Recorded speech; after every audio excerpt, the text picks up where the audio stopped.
Assalamualaikum warahmatullahi wabarakatuh. Perkenalkan, nama saya Ananda Nurfauzian Jilani dengan akhiran NIM 026.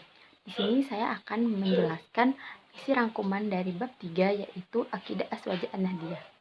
Pada zaman Rasulullah masih ada perbedaan pendapat antara kaum muslimin para sahabat, tapi langsung dapat diselesaikan dengan kata akhir dari Nabi Muhammad SAW. Sedangkan setelah beliau wafat, penyelesaian semacam itu tidak ditemukan. Nah, pada awalnya persekiantaan munculnya pertentangan antara kaum sahabat ini karena terjadinya pertentangan imamah. Bukan persoalan akidah, tapi tentang pertentangan imamah atau siapa yang akan menggantikan Rasulullah. Begitu. Kemudian merambah ke persoalan agama. Adapun kelompok yang mengkompromikan adalah kelompok Ahlus Sunnah wal Jamaah. Dua kelompok itu adalah Asy'ariyah yang didirikan oleh Imam Abdul Hasan al-Asy'ari yang lahir di Basrah 260 Hijriah atau 873 Masehi, wafat di Baghdad 324 Hijriah atau 935 Masehi. Dan yang kedua ada Maturidiyah yang didirikan oleh Imam Abu Mansur al-Maturidi, lahir di Maturid, Samarkand, wafat 333 Hijriah. Yang pertama, konsep akidah Asy'ariyah. Konsep akidah Asy'ariyah merupakan jalan tengah atau tawasud di antara kelompok-kelompok keagamaan yang berkembang pada masa itu.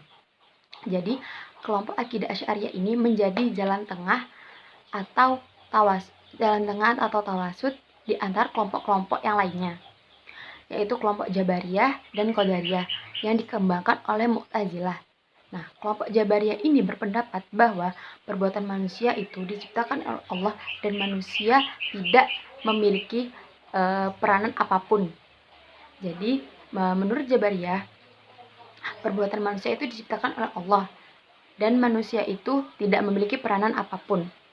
Nah, sedangkan kelompok Qadariyah ini berpendapat bahwa perbuatan manusia itu diciptakan oleh manusia itu sendiri dan terlepas dari Allah.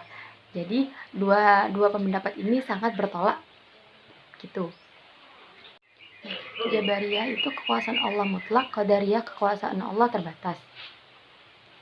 Masalah adanya sifat Allah, Mu'tazilah hanya mengakui sifat wujud Allah. Sementara Asy'ariyah berpendapat bahwa Allah memiliki sifat walaupun sifat tidak sama dengan zatnya. Tetapi sifat Allah qadim dan azali. Yang kedua, konsep akidah Maturidiyah. Pada prinsipnya, akidah Maturidiyah memiliki keselarasan dengan akidah Asy'ariyah. Perbedaannya adalah Asy'ariyah fikihnya menggunakan mazhab Imam Syafi'i dan Maliki, sedangkan Maturidiyah menggunakan mazhab Imam Hanafi. Sikap tawasud yang ditunjukkan oleh Maturidiyah adalah upaya perdamaian antara al-aqli dan an-naqli. Yang sedikit membedakan dengan Asy'ari adalah pendapat Maturidiyah tentang posisi akal terhadap wahyu. Menurut Maturidiyah, wahyu harus diterima penuh. Tapi, jika perbedaan antara wahyu dan akal, maka akal harus berperan mentakwilkannya. Tentang sifat Allah, Maturidiyah dan Asy'ari sama-sama menerimanya. Namun, sifat-sifat itu bukan sesuatu yang berada di luar zatnya, tetapi sifat tidak sama dengan zat, tapi tidak dari selain Allah.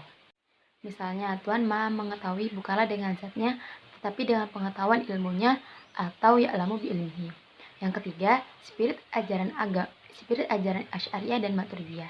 Munculnya Asy'ariyah dan Maturidiyah ini merupakan upaya perdamaian antara kelompok Jabariyah yang fatalistik dan Qadariyah yang dilanjutkan oleh Mu'tazilah yang mengagungkan manusia sebagai penentu seluruh kehidupannya.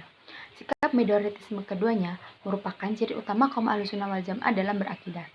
Aswaja menolak ajaran-ajaran akidah yang dimiliki oleh garis keras, seperti yang memaksakan ajarannya kepada orang lain dengan cara keras. Apabila tidak sepaham, dituduh musyrik dan harus dihukum. Contohnya, kasus Mihnah. Pada kasus itu, pemaksaan orang-orang Mu'tazilah kepada kaum muslimin untuk mengakui bahwa Al-Quran itu baru dan hadis.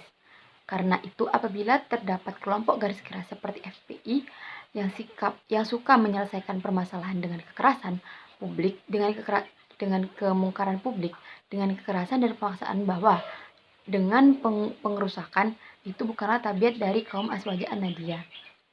Sekian yang dapat saya sampaikan, kurang lebihnya mohon maaf.